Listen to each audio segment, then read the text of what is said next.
الحمد لله رب العالمين اللهم صل وسلم وبارك على سيدنا وحبيبنا وشفيعنا مولانا محمد مفتاح باب رحمة الله عدد ما في علم الله صلاة وسلاما دائمين بدوام ملك الله وعلى آله وصحبه ومواله سبحانك لا علم لنا إلا ما علمتنا إنك أنت العليم الحكيم اللهم إنا نسألك الصدق في القول والإخلاص في العمل اللهم آمين أما بعد Alhamdulillah summa alhamdulillah, syukur banyak pada Allah Subhanahu wa taala. Allah taala kurniakan kita nikmat taufik dapat bersama-sama dalam rumah Allah Subhanahu wa taala ini. Sewajarnya untuk kita bila masuk saja ke masjid kita ucapkanlah alhamdulillah di lidah kita. Biar telinga kita mendengar bacaan alhamdulillah masuk ke masjid. Kerana kita tahu bahawasanya nikmat dunia ni Allah Ta'ala boleh bagi kepada siapa sahaja, tapi nikmat akhirat, kelebihan yang berbentuk akhirat ini Allah Ta'ala bagi kepada hamba-hamba yang dia pilih. Jadi alhamdulillah Allah pilih kita pada malam ini. Itu satu nikmat yang sangat-sangat besar, yang selalunya kita lupa, dan selalunya kalau kita bandingkan dengan nikmat dunia, kita lebih bersyukur dengan nikmat dunia yang kita dapat. Dan apa-apalah nikmat dunia yang kita dapat, kadang-kadang kita lebih syukur sangat-sangat, siap sujud syukur dan sebagainya, which is baguslah kita bersyukur kan. Tetapi biasanya nikmat dunia itu lebih kita syukuri berbanding dengan nikmat akhirat yang kita dapat setiap hari. Contohnya pada malam ini Allah pilih kita untuk berada di masjid. Itu kan nikmat yang sangat besar, mengatasi segala macam nikmat dunia. Dalam Quran Allah SWT nyatakan ba'da a'udzubillahi minasyaitonir rajim, qul bifadlillahi wa birahmatihi fabidzalika falyafrahu huwa khairum mimma yajma'un.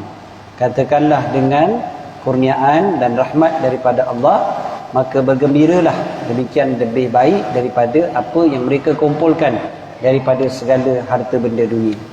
Okey, InsyaAllah malam ni kita akan berbicara tentang satu topik, satu tajuk yang diberikan oleh pihak masjid. Tajuknya berkaitan dengan pahala yang berterusan dan dosa juga yang berterusan. Kebaikan yang boleh dapat secara berterusan, keburukan pun kadang-kadang boleh dapat secara berterusan. Sebelum kita pergi jauh nak dapat berkat daripada majlis kita ni daripada Allah SWT, kita baca satu hadis Nabi SAW. Satu hadis yang insya-Allah bila kita baca, tentu sekali lah kemuliaan apabila kita baca kalam Rasulullah SAW. Mana ada perkataan manusia yang lebih indah dan lebih mulia daripada perkataan baginda Nabi Muhammad SAW. Dan indahnya kita, walaupun kita berada 1400 tahun lepas Rasulullah SAW dah wafat, kita masih lagi dapat mendengar kata-kata baginda kan, yang direkodkan oleh para ulama zaman berzaman. Satu hadis yang diriwayatkan daripada Abi Amr Jarir bin Abdullah radhiyallahu anhu, sahabat Nabi SAW, Sayyidina Jarir bin Abdullah, beliau berkata, kunna fi sadrin nahar inda Rasulullah SAW. Satu hari kami berada pada waktu tengah hari. Sadrin nahar ni waktu tengah hari, tengah matahari tegak atas kepala, bersama dengan Rasulullah SAW. Faja'ahu qaumun uratun mujtabin limar. Maka datang satu kumpulan manusia, satu kelompok yang mana pakaian mereka itu urah. Urah ni kalau terjemah direct maksudnya telanjang, tapi bukanlah telanjang, maksudnya pakaiannya terlalu compang-camping. Pakaian mereka, maknanya ramai-ramai satu kumpulan tu datang dalam keadaan compang-camping, dalam keadaan pakaiannya terlalu lusuh, pakaiannya terlalu banyak kekurangan. Kemudiannya mutaqallidi as-suyuf, dan mereka menggantungkan pedang pada tengkuk mereka. Pedang-pedang digantungkan pada tengkuk mereka. Ammatuhum min mudar, keseluruhan mereka ataupun kebanyakan mereka adalah daripada satu kabilah Arab yang dipanggil Mudar. bal kulluhum min Mudar, bahkan semua mereka daripada Mudar. Fata'ammara wajhu Rasulillah sallallahu alaihi wasallam lama ra'a bihim minal faqah. Maka wajah Rasulullah sallallahu alaihi wasallam itu berubah, nampak sangat berubah wajah baginda apabila baginda melihat kemiskinan ataupun kedaifan mereka itu.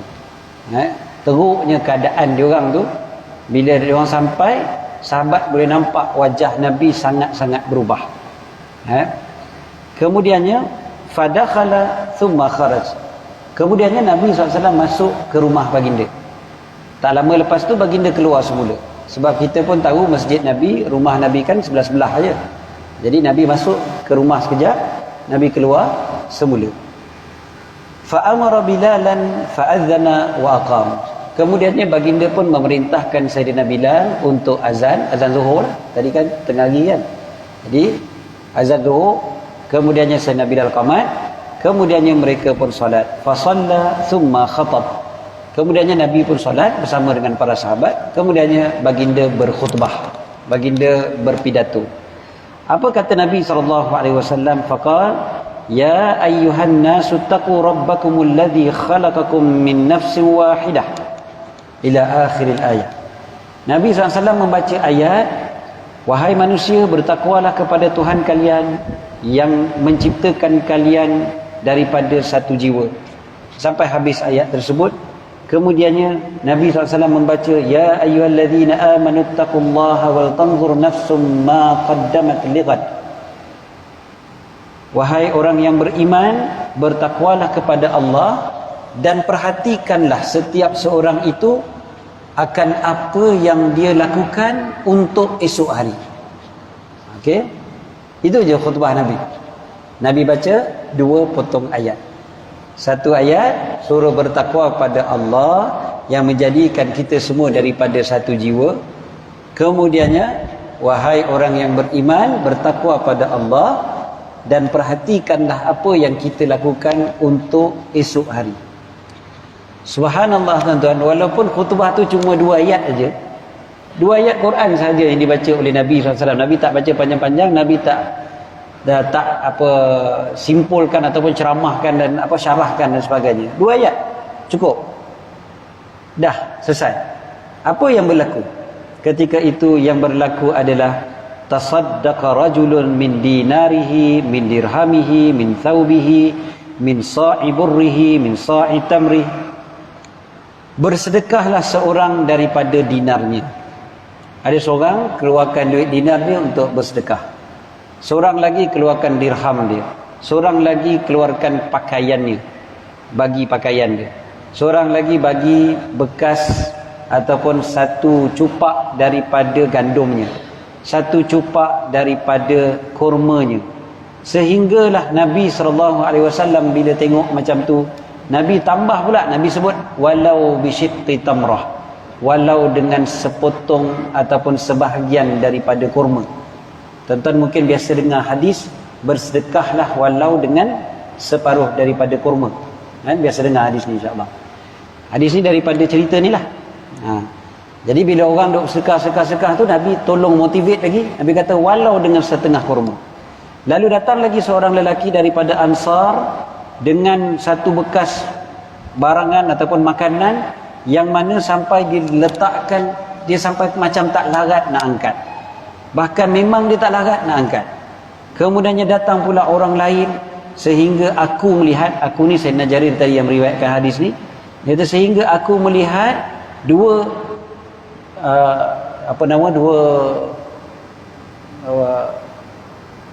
kita kata banyak sangat barang ataupun makanan dan juga pakaian, dengan begitu banyak. Okey, timbunan, kita bagi 2 timbunan. So 2 timbunan makanan dan juga pakaian. Kemudiannya aku melihat hatta raaitu wajha Rasulullah sallallahu alaihi wasallam yatahallalu ka'annahu mudhhabah. Lalu aku melihat wajah Nabi sallallahu alaihi wasallam berseri-seri, sangat berseri-seri. Ni sedekah tadi tu untuk siapa ni? Untuk orang yang susah yang datang tadi tu lah. Yang satu kelompok yang datang tadi tu dalam keadaan miskin tadi tu kan. Jadi orang pun pakat bersedekah sampai wajah Nabi SAW yang tadinya sedih sangat tiba-tiba tukar wajah yang dalam keadaan sangat berseri-seri. Lalu Rasulullah SAW pun bersabda, "Man sanna fil islami sunnatan hasanatan falahu ajruha wa ajru man amila biha min ba'dihi min ghairi an yanqusa min ujurihim syai'a." Ataupun syai'un, yanqus syai'un. Apa dia? Nabi kata siapa yang memulakan satu perbuatan yang baik dalam Islam, maka baginya pahala dan pahala orang yang ikutnya selepas daripadanya tanpa dikurangkan daripada pahala orang yang melakukan itu sedikit pun. Dan siapa yang melakukan wa man sanna fil islami sunnatan sayyi'atan, siapa yang melakukan satu perbuatan yang buruk dalam Islam, kana alaihi wizruha, maka ke atasnya dosanya, wa wizru man amila biha, dan dosa orang yang mengikutnya ba'dihi, selepas daripadanya, min ghairi an yanqusa min auzarihim syai'un, tanpa dikurangkan dosa mereka walau sedikit pun. Tuan-tuan yang dirahmati lagi dikasihi oleh Allah Subhanahu wa taala sekalian. Hadis ini hadis sahih yang diriwayatkan oleh Imam Muslim.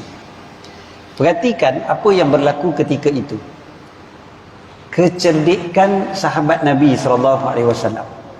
Kan? Nabi nampak sedih. Tapi Nabi tak cakap banyak. Nabi tak cakap dengan sahabat-sahabat, cuba korang tengok tu kesian dia orang. Tak ada. Nabi punya muka berubah, sahabat terus nampak, terus faham. Kan? Kemudiannya Nabi SAW masuk, keluar semayang, Nabi khutbah baca 2 ayat. 2 ayat tu pun bukan ayat suruh sedekah secara direct. Kan? Bukanlah ayat yang Nabi baca bersedekahlah ataupun kelebihan bersedekah. Tak. Kelebihan berinfak. Kalau macam tu direct juga kan. Tapi dia tak. Nabi hanya baca 2 ayat. Satu, bertakwa pada Allah yang menciptakan kalian daripada satu jiwa. Nak tunjukkan kita semua adalah bersaudara. Yang keduanya, Nabi baca 1 ayat. Wahai orang yang beriman, bertakwa pada Allah dan perhatikanlah apa yang kita dah lakukan untuk esok hari.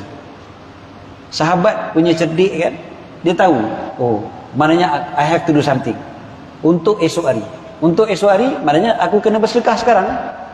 Kan? Untuk bekalan di hari kiamat nantilah, pada hari kiamat nanti. Esok hari itu hari kiamat lah. Kan? Jadi maknanya, oh, untuk hari kiamat apa aku dah buat. Nabi sebut macam tu je, mereka faham. Maka datang seorang, keluarkan duit dinar dia, terus letak. Nabi tak suruh, tapi dia sendiri yang keluarkan. Bila dia keluarkan, orang lain pun pakai ikut. Kan? Seorang keluarkan yang ini pula keluarkan, seorang lebih seorang keluarkan macam-macam. Apa yang mereka mampu. Ada yang bagi sikit, ada yang bagi banyak, ikut kemampuan masing-masing. Dan Nabi SAW bergembira, Nabi SAW seronok, tapi hujung tu Nabi bagi dia punya pengajaran paling besar. Nabi kata, siapa yang mulakan satu perbuatan yang baik, maka baginya pahalanya dan pahala orang yang ikutnya, tanpa dikurangkan pahala orang yang ikut tersebut. Maknanya tadi, orang yang paling untung sekali di kalangan para sahabat tadi tu adalah orang yang mula sekali keluarkan duit tadi. Kan? Dia keluarkan duit tadi mula sekali dan orang lain semua ikut. Maka dia dapat pahala semua orang yang ikut tadi. Sebab dia yang start. Ini kita kata kecerdikan, kebijaksanaan. Dalam masa yang sama, Nabi juga terus memberi peringatan. Sebaliknya, siapa yang buat satu dosa, maka dia juga dapat habuannya. Kan? Dosa-dosa yang dia buat itu dosa orang yang ikutnya selepas daripada dia, tanpa dikurangkan juga dosa orang-orang tersebut. Tuan-tuan yang dirahmati lagi dikasihi oleh Allah SWT sekalian, konsep ini sebenarnya konsep yang kita semua tahu. Semua kita tahu konsep ni, tapi kadang-kadang kita perlu diingatkan lagi dan lagi. Sebab kadang-kadang, ialah kita kata ceramah ni tuan-tuan, tazkirah ni dia bagi peringatan. Kita bukan majlis taklim yang kita belajar benda baru. Kan? Kalau benda baru majlis taklim ni memang kadang-kadang kita baru nak tahu, oh okey macam ni rupanya. Tapi banyak yang kita sebutkan tadi, konsep itu rata-rata kita memang dah tahu, iaitu pahala ni kita boleh dapat secara berterusan, dosa pun boleh berterusan. Apa yang dipanggil sebagai jariyah, yang terus mengalir. Yang terus mengalir. Jadi ada yang berterusan, dosa dapat berterusan, pahala dapat berterusan. Kedua-duanya. Allah Ta'ala tu maha adil. Okey. Lain kalau kita belajar benda baru, ialah kadang-kadang memang kita belajar benda baru ni ialah mungkin mulut kita tenganga lah, baru tahu. Ataupun pening kepala. Saya mengajar di Masjid Ridwan bawah tu tuan-tuan, tiap-tiap minggu, tiap-tiap Rabu pagi. Kuliah sekarang ni tengah masuk bab faraid. Daripada kitab bersuci, masuk kitab solat, masuklah bab puasa, zakat, haji, habis semua dah. Masuk bab munakahat, nikah, kahwin, talak, rujuk, semualah kan. Sampailah bab hadanah dan sebagainya. Kemudiannya masuk bab wasiat. Lepas masuk bab wasiat, waktu bab wasiat paling penuh sekali masjid. Tuan-tuan. Paling ramai sekali. Cerita bab harta ni tuan-tuan, ya Allah. Habis kuliah tuan-tuan, beratur orang tanya soalan, macam kaunter pertanyaan tuan-tuan, macam kaunter tiket bas balik kampung lah. Sedia menunggu tuan-tuan, lama kan. Habis kuliah 10.30, 10.40, 10.45. Biasanya saya cuma boleh gerak dari masjid 11.30, 11.40. Tuan bayangkan. Bab wasiat. Bab wasiat ni memang dahsyat. Jadi habis bab wasiat, masuk bab faraid kan. Bila masuk bab faraid, mula-mula ramai lagi, tapi makin lama makin kurang. Sebab apa? Dia makin pening. Ya, memang pening pun tuan-tuan kan. Makin belajar makin pening pun ada juga kan. Lain kali tak apalah, kami datang tu sekadar nak dapat berkat je lah kan. Pening pun tak apalah kan. Tapi tuan-tuan, itu kita kata majlis ilmu, kita belajar berkitab kan. Dan memang penting benda tu, memang kita kena belajar. Tapi ada perkara-perkara yang kita dah tahu, bukan tak tahu. Dalam Islam ni ada benda-benda yang memang kita dah tahu. Macam tadi, para sahabat bukan tak tahu kelebihan bersedekah dan sebagainya. Mereka tahu. Tapi mereka perlu diingatkan. Bayangkan mereka tu adalah generasi terbaik sekali. Kuntum khaira ummatin ukhrijat linnas. Mereka adalah kelompok yang terbaik sekali yang dikeluarkan di kalangan umat manusia untuk umat manusia. Tetapi mereka juga perlu diingatkan oleh Nabi Muhammad SAW. Apatah lagi kita. Kadang-kadang benda kita dah tahu, tapi kita kena diingatkan lagi dan lagi, supaya kita lebih rajin mencari pahala yang berterusan dan mengelakkan diri kita daripada dosa yang berterusan. Tuan-tuan yang dirahmati lagi dikasihi oleh Allah SWT sekalian, saya bagi satu contoh tuan-tuan, satu contoh mudah. Seorang budak, saya jumpa dia lebih kurang, saya ingat mungkin dalam 10 tahun lepas lah, mungkin sekarang pun dia dah jadi orang dewasa dah lah. Waktu tu mungkin umur dia dalam 13-14 tahun. Sekarang banyak mungkin 23-24 tahun dah lah. Saya jumpa di Al-Ustaz, di hospital Al-Ustaz. Lepas saya ceramah, turun dari pentas, dia datang jumpa saya. Dia kata, Ustaz, ni ada duit sikit untuk orang Syria. Dia bagi duit dalam envelope. Envelope tu saya rasa tebal juga kan. Jadi dia kata duit dalam tu ada RM400 Ustaz. Saya tanya pada dia, Dik, RM400 banyak ni Dik, adik nak bagi pada orang Syria RM400? Dan saya pun macam, uish, hebat budak ni, sedekah RM400. Kita kalau ada RM400 waktu tingkatan 1, agak mesti barang nak beli macam-macam kan. Kalau RM400 tu dinilaikan 10 tahun lepas, tuan-tuan kiaskan sendiri dengan zaman tuan-tuan masing-masing lah kan. Jadi dia nak bagi pada orang Syria. Saya pun tanya, banyak ni Dik? Dia kata, tak Ustaz, tu bukan duit saya. Saya bila dengar dia kata bukan duit saya, lagilah saya risau kan. Habis ambil mana duit ni? Dia kata, dah ustaz, saya tahu kata ustaz nak mai ke Al-Ustaz ni, saya pun jumpa dengan Pak Nakan saya semua, Mak Nakan saya, jumpa Pak Long, jumpa Mak Ngah, jumpalah semua kan. Seorang-seorang saya kutip duit untuk Syria. Dia jumpa Pak Long, Pak Long main duit untuk Syria. Dia pau seorang-seorang kan. Seorang-seorang dia jumpa ambil duit-duit, dapat RM400. Dapat RM400, dia masuk dalam envelope, dia bagi pada saya, nak bawa ke Syria. Waktu tu baru berlaku peperangan di Syria tu. Jadi kita pun pergi ke sana bawa bantuan orang ramai. Jadi nak ceritanya adalah bila saya dengar budak ni buat macam tu, dan tak ada satu sen pun duit dia tau. Dia pun tak ada duit. Dia tak ada duit. Dia kerja dia collect je. Dia collect banyak-banyak, dia bagi. Saya kata ni budak paling cerdik sekali. Kan? Dia paling cerdik sekali kumpul pahala. Dia tak ada duit, tapi dia ada inisiatif. Kan? Dia cari seorang-seorang. Berapa banyak pahala dia dapat pada hari itu? Bukan pahala kita tak boleh kira. Berapa banyak pahala, berapa banyak duit yang dikira dia bersedekah. Dia kira dia bersedekah sebanyak RM400. Kan? Walaupun satu sen pun tak keluar dari poket dia. Dikira dia bersedekah sebanyak RM400 pada hari tersebut. Tak kurang sikit pun memang dia dapat pahala RM400. Macam RM400 tu kali lah kan, kita tahu pahala sedekah kan diganda-gandakan. Diganda-gandakan lah. Tapi maknanya seolah-olah dia bersedekah pada hari tersebut sebanyak RM400. Sebab dia yang memulakan. Jadi dia mula macam mana? Dia mula dengan dia initiate projek tu. Ini kebaikan, kehebatan dan kepandaian seseorang. Patutlah dalam hadis Nabi SAW bagi tahu, al-kayyisu man dana nafsahu wa amila lima ba'dal maut. Nabi kata orang yang cerdik adalah orang yang menundukkan nafsunya, dirinya, dan beramal untuk selepas mati. Nabi guna perkataan orang yang cerdik, al-kayyis. Nabi tak guna perkataan as-salihu, al-taqiyyu dan sebagainya. Nabi tak guna perkataan-perkataan. Nabi guna al-kayyisu. Kayyis, al-akyas, maknanya orang-orang yang bijaksana. Orang yang bijaksana.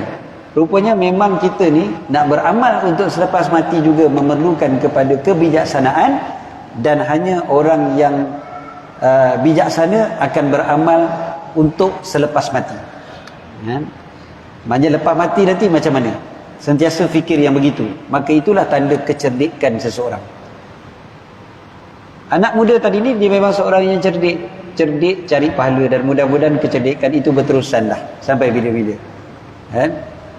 Saya pun tak kenal dia, tak ingat pun nama dia siapa pun kan. Jadi senang ceritanya, ini antara contoh. Walaupun saya sebutkan tadi kebanyakan kita dah tahu konsep ni. Saya pernah mengajar di satu masjid, saya ingat mungkin 12-13 tahun lepas. Kebetulan dalam kitab tu sebut hadis ni. Dan selepas saya berkuliah, ada seorang pakcik ni datang jumpa saya, menangis. Lepas main syak, dia datang menangis. Dia kata, "Ustaz, apa yang Ustaz cakap tadi saya tak pernah tahu." Dia kata, "Tak pernah tahu macam mana?" "Saya tak tahu kata dosa pun orang lain buat kita boleh dapat. Orang lain buat kita boleh dapat juga dosa tersebut." Saya kata, "Tak apalah pakcik, insya-Allah pakcik dah terangkan pada orang kan, jangan ikut. Insya-Allah Allah Taala ampunkan." Dia jawab, dia kata, "Tak Ustaz, saya nak cakap terus terang," kata. "Saya ni dulu yang berhormat," dia cakap. Rupanya dia YB pencen. Bekas YB lah. So dia bukan dekat Selangor, dia negeri lain. Tapi dia dah pindah ke Selangor, duduk sini, jadi dia datang ke masjid, macam itulah. Jadi dia kata, "Saya tak pernah tahu," kata, "benda ni." Jadi saya sekarang ni saya dalam keadaan sangat sedih sebab saya ingat balik apa yang saya buat ketika saya jadi YB dulu. Saya ada menyokong, kata. Saya ada tolong sokong surat-surat permohonan untuk buka kelab malam, premis judi dan sebagainya. Premis judi. Jadi dia kata, saya fikir tak apalah, saya tak berjudi, kata. Saya bukan kerja saya, memang saya tak berjudi, saya tak pernah berjudi semua hidup, alhamdulillah. Tapi saya sokonglah, saya sign lah kata benda tu. Kan? Surat sokongan, saya bagi sokongan. Jadi maknanya ustaz, sekarang ni maknanya di akhirat nanti saya dikira sebagai dapat juga dosa orang judi. Dia tanya pada saya macam tu. Dia kata, wallahi ustaz, saya tak tahu benda ni. Saya tak tahu kata saya boleh dapat dosa dengan perbuatan orang lain. Saya tak buat, tapi orang lain buat. Dia bercakap tu dengan, memang dia menangis. Nangis tak isak-isak. Nampak saya? Saya fikir satu je lah. Menangis dia tu kerana takutkan Allah Ta'ala. Mudah-mudahan Allah ampunkan dosa. Sebab kita tahu, salah satu daripada air mata yang memang takkan rugi adalah air mata kerana takutkan Allah. So air mata ni akan memadamkan api neraka. Jadi memang mudah-mudahan lah, mudah-mudahan Allah ampunkan.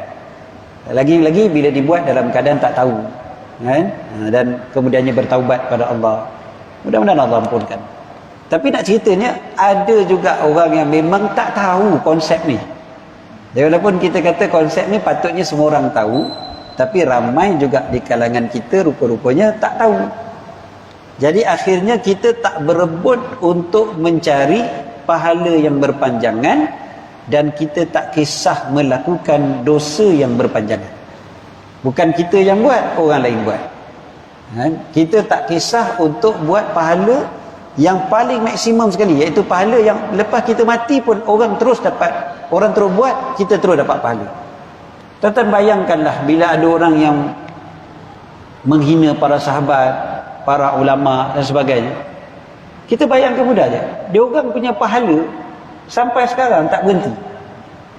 Contohnya Sayyidina Abu Bakar As-Siddiq radhiyallahu anhu. Beliau buat apa? Contohnya, beliau membeli dan mewakafkan tapak Masjid Nabawi. Beliau beli itu dalam keadaan tak ada lagi Nabi minta. Asalnya kan tanah itu milik dua anak yatim, Sahal dan Suhail. Dua anak yatim miliki tanah tu, nak bagi pada Nabi, tapi Nabi tak mau ambil sebab Nabi tak mau dikira ambil harta anak yatim. Nabi nak beli, Sayyidina Abu Bakar cepat-cepat keluarkan duit, beli tanah tu. Beli tanah tu dan wakafkan. Cuba tuan-tuan bayangkan berapa banyak pahala Sayyidina Abu Bakar sampai sekarang. Masjid Nabawi tu daripada 1445 tahun yang lalu, kan, saat hijrah, sampai hari ni orang semayang kat situ. Berapa banyak pahala dia? Boleh compare dengan kita. Itu baru pahala sebidang tanah tu. Belum lagi cerita yang lain, kan. Berapa banyak pahala dia yang berterusan sampai hari ni, tak berhenti. Ada seorang Yahudi yang masuk syurga dalam keadaan tak pernah semayang. Macam best saya bunyi, kan. Dia bukan ikut ajaran sesat, tuan-tuan. Best betul ni, tak pernah semayang boleh masuk syurga. Tak. Kenapa dia tak pernah semayang? Bukan sebab dia malas semayang. Tuan-tuan tahu tak, bila Nabi SAW berhijrah ke Madinah, dia tengok Nabi SAW, dia tahu baginda adalah orang yang betul, orang yang baik. Jadi apa yang dia buat? Dia wakafkan tanah-tanah dia. Banyak. Bidang-bidang tanah beliau wakafkan pada Nabi SAW, pada umat Islam. Beliau ni orang kaya, jadi kat Madinah ni banyak tanah dia. Wakafkan. Dia wakafkan. Dia tak masuk Islam. Dia wakafkan. Sampailah pada hari peperangan Uhud. Tuan-tuan tahu hari peperangan Uhud asalnya ada 1000 orang sahabat. Lepas tu 300 munafik lari, ataupun 300 orang, sebahagiannya munafik, sebahagiannya kalah dengan orang munafik ni, maknanya lari juga. Tinggal lagi 700 orang. Nak lawan dengan berapa ribu orang tentera musyrik? 3000 orang. Jadi dalam keadaan macam tu, tiba-tiba datangnya orang Yahudi ni, datang jumpa Nabi SAW, nak tolong dalam peperangan Uhud. Asalnya Nabi tak bagi sebab dia bukan Islam. Dia masuk Islam, dia berperang dan dia mati syahid. Sekejap je. Dia masuk Islam, dia perang, mati syahid. Itu yang saya berani kata dia dapat syurga tu. Kan? Pernah sembahyang? Tak pernah. Kan? Tak pernah. Tapi pahala berterusan sampai sekarang. Sebab apa? Tanah wakaf dia tu masih lagi dimanfaatkan sampai hari ini. Sampai hari ini dimanfaatkan. Itu kita kata pahala dia boleh berterusan dan berterusan. Dan dosa juga boleh begitu juga konsepnya. Boleh berterusan dan berterusan. Tak berhenti-henti. Kita yang paling risau adalah dosa yang berterusan yang kita lakukan. Pahala yang berterusan kita cari contoh daripada orang yang terdahulu. Ataupun kita sembang-sembang sama kita. Kadang-kadang kita boleh dapat idea, tuan-tuan. Idea ni kadang-kadang datang Allah Ta'ala ilhamkan pada kita. Kadang-kadang kita tengok orang terdahulu. Kadang-kadang bersembang dengan kawan-kawan. Kadang-kadang baca dekat internet, tengok dekat Instagram, kadang dapat idea. Kan? Untuk buat pahala yang berterusan.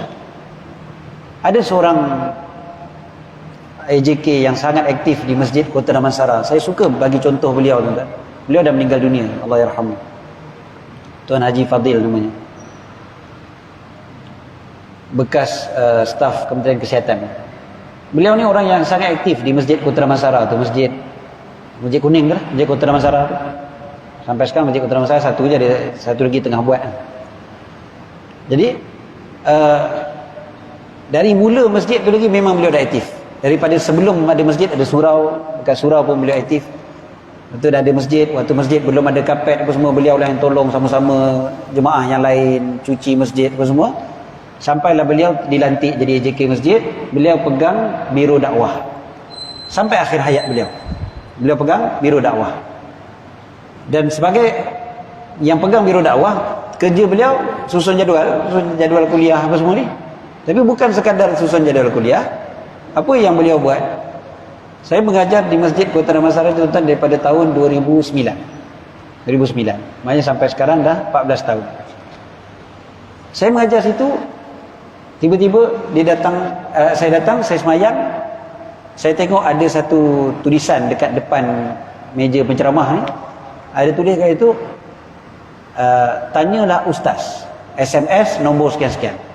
Waktu tu SMS lah, tak ada WhatsApp kan. SMS nombor sekian. Saya pelik lah, macam mana pula ada program tanyalah ustaz kat sini. Lepas tu dia pun letakkan satu handphone dekat atas meja ustaz. Dia kata, ustaz, nanti orang tanya soalan, ustaz tengok handphone ni, ustaz jawab. Orang akan tanya melalui handphone ni. Kan? Jadi bagus, Masya Allah. Sebelum daripada tu, bila kita tanya je, ada soalan, senyap. Macam masjid tuan-tuan jugalah kot. Kan? Jadi bukan tak ada soalan, ada. Tapi Allah nak tanya ni macam, dia payahlah, segan kan. Orang kita ni macam tu, memang ada sifat pemalu tu. Dia akan tanya, ustaz bila tu orang duit nak keluar. Tu nanti ada lah betul kan, soalan dan sebagainya. Jadi Haji Fadil ni dia kata apa?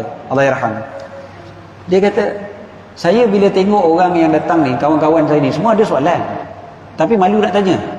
Masing-masing bawa handphone. Jadi saya fikir, kan bagus kalau aku letak je satu handphone, aku wakafkan. Kebetulan dia kata dia ada satu handphone yang dia tak pakai. Handphone lama dia kata. Ni handphone ni kalau baling anjing anjing boleh mati. Dia kata memang handphone lama, tak pakai. Nombor pun cantik, tu ada berapa? 99999. So diwakafkan, kan? Orang boleh tanya soalan. Itu Masya Allah, pandainya dia cari pahala. Tiap-tiap kali orang tanya soalan, ustaz jawab, dia dapat pahala. Tiap-tiap kali orang tanya, dia dapat pahala. Kan bijak tu kita kata.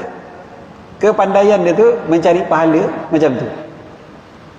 Dan bila dah ada WhatsApp lah, tukar WhatsApp nombor sekian-sekian. Dan akhirnya dia terpaksa pegang handphone tu. Sebab orang tanya soalan merepek-repek lah kadang. Macam-macam soalan datang. Jadi akhirnya dia pegang, dia forward ke ustaz mana soalan yang paling relevan je lah. Jadi dia tengok ada soalan ni, okey, forward.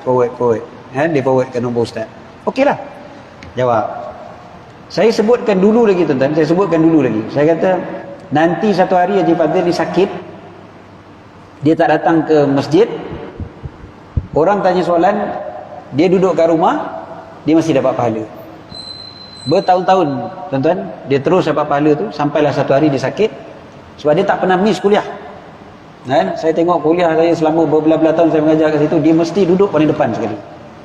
Jadi akhirnya, bila dia tak ada, saya terus cari. Rupanya dia kena kanser. Kena kanser. Tak datang. Kena kanser. Saya kata, walaupun Tuan Haji Fadil tak datang, pahala dia terus dapat. Kan?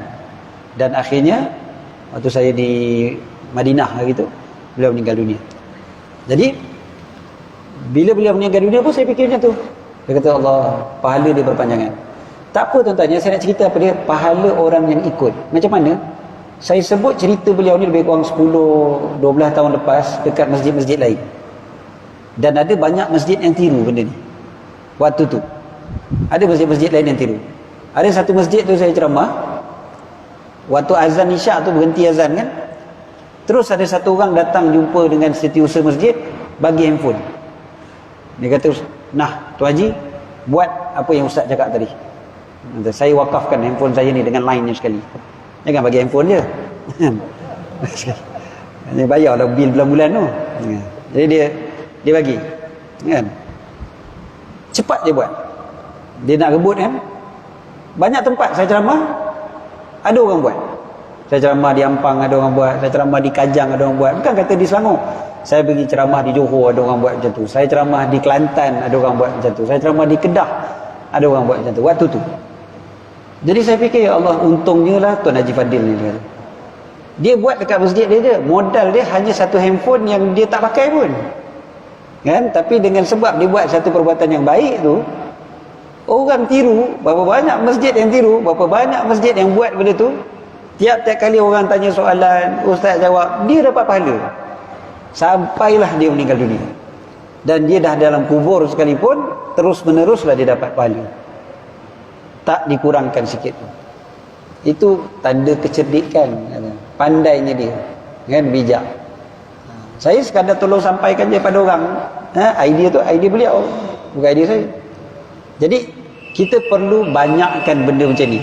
Mana kita dah dapat idea macam ni, macam kita sebut tadi, ilham daripada Allah, mungkin sembang dengan kawan-kawan dan sebagainya. Nak dapat pahala, biar pahala yang berterusan, kerana umur kita pendek aja tuan-tuan. Kita berhenti sekejap untuk azan isyak. Kita sambung sikit sebelum kita solat insya-Allah.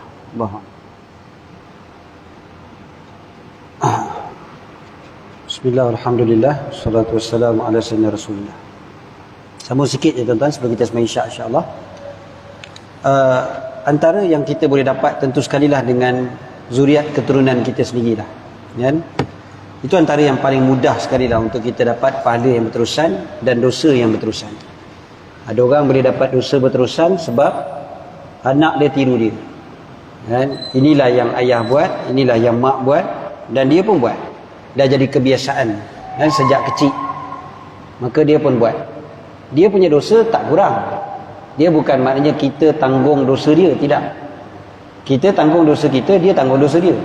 Tapi kita juga akan ambil dosa dia. Maksudnya bukan ambil dia dapat kurang, tak. Tapi kita juga kena dosa, maknanya berlipat kali ganda. Na'udzubillah. Kan? Dan dosa tu lebih lagi bukan dengan sebab perbuatan dia saja, tapi sebab perbuatan kita tu lah. Dan perbuatan kita tu menyebabkan orang lain tiru, dan orang tu pula buat dosa. Maka kita dapat. Itu yang disebutkan tanpa mengurangkan dosa mereka. Bukan kita ambil, pindah. Maksudnya ambil dosa dia daripada bakul dia, masuk ke bakul kita. Bukan macam tu. Sama macam kalau orang kata anak tak tutup aurat, bapa tanggung dosa dia. Bukan macam tu. Bukan tanggung tu maknanya ambil bakul dosa dia kita tanggung, tak. Dia tetap berdosa sebab dia bukan laf. Dia dah balik, dia berakal, dia tetap kena tanggung dosa dia. La taziru waziratun wizra ukhra. Tak boleh siapa-siapa pun ambil dosa orang lain. Okey. Habis yang kita kena berdosa lebih, kenapa? Sebab kecuaian kita dalam mendidik dia, kan, menyebabkan dia tak tutup aurat. Jadi kita kenalah. Kita kena tu sebab kecuaian kita. Kita punya dosa tu dosa cuai. Dosa tak suruh dia tutup aurat, dosa biarkan dia buka aurat dan sebagainya. Yang tu kita kenalah. Kan? Jadi pahala yang berterusan. Tuan-tuan kalau masih lagi boleh nasihatkan anak buat benda baik, terus nasihatkan. Tunjukkan contoh yang baik pada anak cucu. Tunjukkan contoh yang baik. Biar anak cucu kita tu rasa seronok nak buat baik sebab dia tengok kepada ayah dan datuk dia buat benda baik. Tanpa kita perlu sebut pun kadang-kadang. Dia tiru perbuatan kita. Tuan-tuan datang ke masjid contohnya. Balik dari masjid sampai ke rumah, masuk pintu rumah, terus senyum kepada ahli keluarga yang ada dekat rumah. Biar ahli keluarga tu tengok, benda pertama sekali daripada kita adalah senyuman balik daripada masjid. Apa kesan dia? Satu, ikut sunnah Nabi SAW. Nabi memang akan senyum. Okey. Jadi kesan dari segi psikologi adalah mereka akan tengok seronok pergi masjid ni. Balik senyum. Balik dari masjid senyum. Ini ada apa-apa ni? Kalau isteri yang tengok tu mungkin lain, tu cerita lain lah. Tapi maknanya anak cucu tengok, kan, dia tengok datuk dia balik dari masjid gembira je muka. Maknanya masjid ni tempat yang seronok. Tanpa kita beletir dekat dia, tanpa perlu kita bercakap macam-macam dekat dia, kita didik dia tanpa dia sedar pun, kan? Dan benda ni kita nak supaya nanti bila kita mati, mereka masih lagi datang ke masjid, kita terus dapat pahala. Tuan-tuan datang pada hari ini, salah satu daripada niat tuan-tuan juga bukan sekadar untuk anak cucu. Ada satu lagi konsep yang disebutkan dalam hadis Nabi SAW, yang disebutkan konsepnya dalam bahasa Arab dipanggil takthir as-sawad. Apa maksudnya takthir as-sawad? Meramaikan kelompok. Maksudnya kita ni datang ke masjid, salah satu sebabnya adalah nak bagi ramai orang yang datang ke masjid, supaya orang lain nampak, kata masjid ni ramai orang pergi. Sebab apa? Psikologinya manusia memang dia suka buat apa yang orang ramai buat. Trending istilahnya. Dia suka buat apa yang orang lain buat. Manusia memang macam tu, nak buat macam mana? Tuan-tuan tengok kedai-kedai yang viral tu, kadang-kadang bukan sedap pun, tapi orang pergi sebab apa? Sebab ramai yang pergi. Kita pun tak faham. Saya tak macam tu, Alhamdulillah. Tapi ada je keluarga saya macam tu. Abang saya pergi. Abang saya ada ke tak ni malam ni? Tak ada kot. Sebab duduk dekat sini je. Okey, pergi beli donat viral. Beberapa tahun lepas. Beratur panjang, tuan-tuan. Beratur berjam nak dapatkan donat. Beli 2 biji je donat ni pun. Bila dah beli, kita tanya, macam mana? Berbaloi ke beratur panjang? Dia kata, menyesal. Dah kenapa beratur juga? Dah nak rasa dia ada curiosity kan? Kenapa orang ramai sangat pergi tu? Macam tu. Ada seorang kawan saya punya kawan. Saya tanya pada kawan tu lah bila tengok kedai dia penuh. Kedai dalam shopping komplek, daripada dia buka sampai sekarang orang beratur nak ke kedai makan dia. Jadi saya pun tanya apa dia punya rahsia dia, macam mana boleh orang masih beratur nak masuk kedai makan dia. Dia kata mula-mula sekali kawan dia buka kedai makan, seminggu yang pertama tu dia ajak semua keluarga dia, sepupu-sepupu dia, kawan-kawan rapat dia untuk makan dekat kedai tu free. Syarat mesti beratur. Itu je. Tapi free. Jadi beratur panjangan. Seminggu yang pertama dia bagi free je. Dia bagi kenduri 1 minggu. Kan? Lepas 1 minggu dia tak payah bagi free dah. Memang orang beratur. Sampai sekarang bertahun-tahun, sebab dia punya makanan pun sedap lah.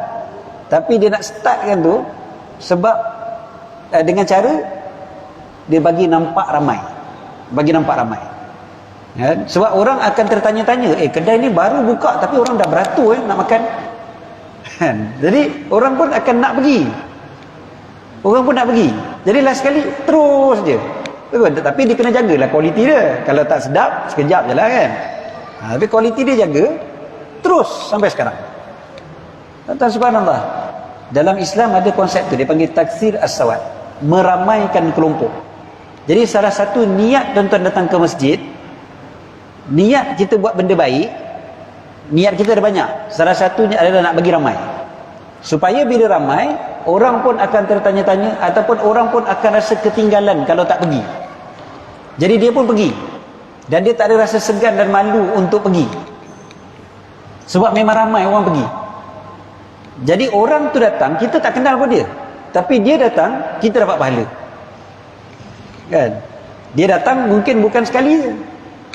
Mungkin kali itu dia datang, dia dah terpaut. Besok dia datang lagi, lusa dia datang lagi. Besok tu contohnya lah meninggal. Bukan dia, kita. Bukan kita lah tuan-tuan. Orang tu lah, orang tu okay. Meninggal. Jadi bila meninggal, pahala terus dapat. Sebab kawan tu datang ke masjid dengan sebab kita. Kan? Walaupun kita tak kenal. Berapa ramai orang pada hari ini yang menyebarkan iklan saja. Sesimpel tu je. Sebarkan iklan dekat WhatsApp group, kata ada kuliah. WhatsApp group kita punya banyak. Ada 2 orang je yang terpanggil untuk ikut je. Itu pun dah cukup besar dah untuk kita kan. Berapa banyak dah pahala yang berpanjangan. Semalam ada seorang akak tu dia cerita, isteri saya cerita lah, dia berbual sama-sama dia. Dia kata dia jaga seorang bayi. Jadi bayi ni siapa ni kak? Dia kata baby ni baby yang mak dia hantar dekat anak akak kata. Dan anak akak jadi pengasuh. Lepas tu kata sampai malam kak masih ada pada akak. Dia kata tak adalah, memang mak dia hantar 2 minggu. Maknanya 2 minggu baru mak dia ambil 2-3 hari. Lepas tu mak dia hantar lagi 2 minggu. Sebab mak dia punya kerja. Jadi dia tak boleh nak jaga baby tu. Dia ambil jugalah baby tu 2-3 hari, lepas tu dia hantar balik. Macam tu lah. Jadi tapi nampak agak berat sikit lah pada akak ni. Jadi isteri saya cakap macam ni, kata akak, untungnya kak, akak semayang, akak baca Quran, budak ni tengok, dia membesar, dia tengok akak semayang, dia tengok akak baca Quran, dia pun buat kan. Jadi nanti akak dah tak ada pun, dia tu masih lagi semayang, dia baca Quran, akak masih dapat pahala.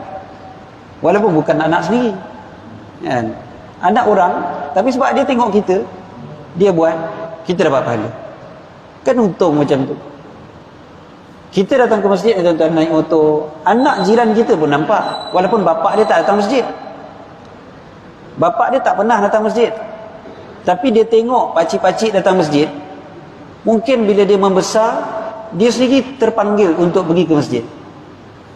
Dapat pahala untuk kita kan? Dan pahala itu berpanjangan. Begitu juga lah sebaliknya, dosa pun boleh berpanjangan. Orang kadang pergi ke konsert maksiat, meramaikan saja. Aku bukan seronok sangat, tapi nak bagi ramai je. Aku suka happening gitu. Macam tu je. Kita kerja ramaikan, orang datang kerana sebab kita juga dapat dosa yang berpanjangan. Dia kena jaga. Dosa pun boleh berpanjangan, pahala pun berpanjangan. Akhlak kita depan anak kita, apa yang kita tuturkan, mulut kita. Ada orang yang mulut dia ringan sangat untuk mencarut, maki hamun dan sebagainya. Benda ni kan anak cucu dia boleh tiru. Walaupun kita tak bagi dia buat, dia buat. Bapa isap rokok, oh banyak anak isap rokok tu tak? Itu memang statistik jelas. Kan? Bapa isap rokok, anak isap rokok. Walaupun bapa cakap jangan isap rokok. Kan? Bapa punya garang kadang-kadang tu kan, sangat garang, pantang dia tengok anak dia isap rokok. Tapi anak dia isap rokok juga. Sebab tengok bapa. Kadang-kadang bapa isap kat luar, anak pun isap kat luar juga. Macam bapa tak tunjuk depan anak, tapi kadang bau tu pun dah cukup dah kan, untuk anak tu ikut dan sebagainya. Memang benda ni memang dia boleh bersambung-sambung sampai bila-bila. Kita harapkan tuan-tuan sangat-sangat supaya pahala yang berpanjangan tu yang banyak untuk kita, bukan dosa yang berpanjangan. Last kali tuan-tuan, saya bagi satu contoh yang dekat dengan saya. Saya pergi ceramah di Putrajaya. Ada seorang datuk ni, dia ada satu syarikat arkitektur yang besar di Putrajaya. Di banyak projek Putrajaya ni datuk ni buat lah. Jadi lepas habis ceramah, saya ceramah ni, datuk ni duduk sebelah lah, toke company tu lah, dengan staff dia sangat ramai. Habis ceramah, datuk ni dia tanya saya soalan. Dia kata, Ustaz, nama Ustaz tu Ustaz Syed Abdul Kadir Jufri. Ustaz ada kaitan tak dengan seorang arkitek tu nama dia Syed Hussein Al-Jufri? Dia tanya macam tu. Saya kata, adalah tu ayah saya. Sebab nama panjang je, kadang bin tu tak muat. Itu yang jadi macam tu je. Jadi dia pun dengar, oh, ayah Ustaz, ayah. Dia kata okey, saya nak cerita. Dia pula ceramah dekat staff dia semua lah, Datuk ni. Dia kata, saya ni dulu tahun 80 berapa saya tak ingat, 83 ke 82 macam tu lah, saya tak ingat, awal 80-an. Dia cerita dia bawa balik dari luar negara belajar architecture, balik ke Malaysia, dia pun minta kerja. Pergilah satu syarikat ke satu syarikat, interview. Sampai ke satu syarikat, dia siap sebut lagi, dia kata saya masih ingat lagi syarikat yang saya pergi ni dekat bangunan Angkasa Raya yang dah tak ada sekarang, Angkasa Raya kan, dekat KLCC tu. Saya naik kat situ, saya masuk, saya kata benda pertama sekali saya pelik, kasut semua letak kat luar. Kata, apa hal pula kasut letak kat luar? Zaman tu tuan-tuan mana ada syarikat, pejabat-pejabat kasut letak luar? Tuan-tuan pun tahu. Sekarang sekarang dah banyak dah pejabat kasut letak luar. Kan, dulu mana ada? Dulu dalam rumah pun kalau boleh pakai kasut, pakai kasut. Lagi orang kaya-kaya. Maknanya kalau cabut kasut kat luar tu tak kaya lah. Macam tu lah. Kan? Jadi dia pun pelik lah, apa hal pula buka kasut kat luar ni. Dia pun buka kasut, masuk dalam. Masuk dalam, dia terkejut lagi. Dia tengok resepsionis lelaki. Apa hal pula resepsionis ada janggut. Kan? Lepas tu tak apalah. Dia pun interview, masuk interview. Dia masuk interview, dah habis interview, dia baru je nak keluar, tengok orang kumpul-kumpul dekat depan resepsionis tu. Depan tempat meja resepsionis tu. Lepas tu tengok apa hal dia orang kumpul-kumpul ni. Oh, punya dia orang nak semayang. Dia orang semayang berjemaah kat situ. Kata patutlah tak bawa kasut. Dia orang semayang kat situ. Dia cakap okey, semayang Zuhur. Semayang Zuhur berjemaah. Semua staff tu semayang Zuhur berjemaah. Kan? Habis semayang tu, dia kata dia fikir. Dia kata aku ni satu hari nanti kalau aku ada syarikat sendiri, aku pun nak buat macam ni lah, dia kata. Aku pun nak buat supaya staff aku mesti semayangnya berjemaah. Dia dah berazam macam tu. Jadi dia kata kamu semua ni, dia cakap dengan staff dia kan, kamu semua kan kena semua kena semayang berjemaah. Dia kata sebab saya dapat idea tu daripada syarikat yang saya pergi interview tahun 82 tu, awal 80-an tu. Ya? Nama syarikat tu syarikat Syed Hussein Al-Jufri and Associates. Ayah saya punya. Dia kata ayah ustaz. Ya. Itulah yang saya dapat idea buat untuk sampai sekarang. Saya tanya Datuk dapat ke kerja dengan ayah saya? Kata tak dapat, kena reject. Tak apa, tapi saya dapat satu ilmu yang berharga. Jadi dia buat. Ya? Dia cerita tu tuan-tuan, memang cerita tu sekadar cerita nak tunjuk kata dia kenal ayah saya, tapi saya rasa seronoknya apa dia? Saya rasa seronok adalah mudah-mudahan ayah saya tetap dapat pahala yang berpanjangan. Daripada tahun 80-an tu sampai dah sekarang lepas 40 tahun, kan? Orang tu dekat mana syarikat yang dia pergi dan sebagainya, sampailah dia sendiri ada syarikat dan sebagainya, terus meneruslah mereka solat berjemaah. Mudah-mudahan beliau terus dapat pahala yang berpanjangan. Seronoklah kita sebagai anak ni, kita rasa seronoklah kan, untuk pahala untuk ayah berterusan sampai bila-bila. Itu yang kita kata, kita buat satu benda baik, biar sampai orang tiru kita buat benda baik, bukan riak. Kita nak orang tiru kita buat baik tu bukan sebab kita baik, tak, tapi sebab kita punya pahala tak cukup, umur kita pendek, kita nak pahala tu biar berpanjangan. Biar orang buat, orang terus buat, orang terus lagi buat, kita terus lagi dapat pahala sampai bila-bila. Dan itu yang kita perlukan sangat-sangat tuan-tuan. Sampailah kita bertemu dengan Allah SWT, nanti kita cuba buat sebaik-baik upaya, masuk dalam kubur nanti, pahala terus dikirimkan kepada kita, dan tak adalah dosa-dosa yang berterusan. Mudah-mudahan kita sempat bertaubat daripada semua dosa-dosa kita. Kita sempat mengingatkan kepada orang yang kita tahu ikut dosa yang kita buat, supaya tinggalkan dosa yang pernah kita sebabkan dia lakukan. Dan juga kita terus menerus minta ampun daripada Allah agar Allah menghapuskan segala dosa-dosa kita, sama ada secara terang-terangan ataupun yang secara sembunyi-sembunyi. Mudah-mudahan Allah Ta'ala terima kita sebagai hamba yang dia redha dan kita redha untuk bertemu dengan Allah Subhanahu wa Ta'ala. Cukup setakat untuk malam ini. Minta maaf saudara silap. Aku qauli hadza wa astaghfirullahal azim li wa lakum.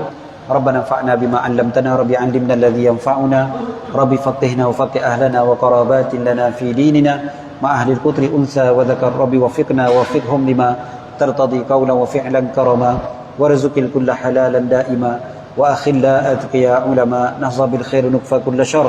Rabbana aslih lana kulla syu'un wa akirra bir ridha minkal 'uyun waqdi 'anna rabbana kulla duyun qabla an ya'tana rusulul manun waghfir wastur anta akram man satar. Sallallahu ala sayyidina Muhammad wa ala alihi wa sahbihi baraka wa sallam. Alhamdulillahi rabbil alamin.